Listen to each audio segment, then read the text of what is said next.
కేసులో నిజాలు నిగ్గు తేలాలి అంటే సీబీఐ విచారణ ఒకటే పరిష్కార మార్గమని ఏపీ పీసీసీ చీఫ్ రఘువీరారెడ్డి స్పష్టం చేశారు. చట్టానికి అందరూ సమానమేనన్న నమ్మకం ఈ కేసు ద్వారా ప్రజల్లో కలుగుతుందన్నారు. ఓటుకు నోటు కేసుకు భయపడి చంద్రబాబు రాష్ట్ర ప్రయోజనాలని తెలంగాణ కేంద్ర ప్రభుత్వాలకు తాకట్టు పెట్టారని విమర్శించారు. తెలుగు రాష్ట్రాల సీఎంలు స్వార్థ రాజకీయాలకు పాల్పడుతున్నారని ఆరోపించారు.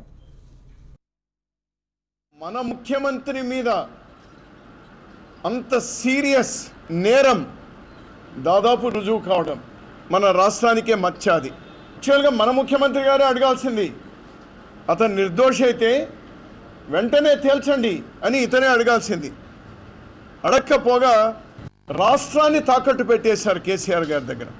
దురదృష్టం, దౌర్భాగ్యం, అతని స్వార్థం కోసం రాష్ట్రాన్ని తాకట్టు పెట్టేసినారు. అక్రమ ప్రాజెక్టులు కృష్ణా నది మీద యథేచ్ఛగా నిర్మాణం చేస్తూ ఉంటే ఒక్క మాట మాట్లాడలేదు.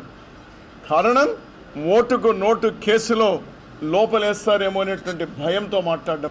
నిన్నగాక మొన్న గోదావరి మీద మహారాష్ట్ర తెలంగాణ ఒప్పందం కుదుర్చుకుంటే దాని మీద కూడా మాట్లాడరు ముఖ్యమంత్రి గారు. కారణం ఆ భయం. రాష్ట్రం ఎడారైనా పర్వాలేదు, రాష్ట్రం నాశనమైనా పర్వాలేదు,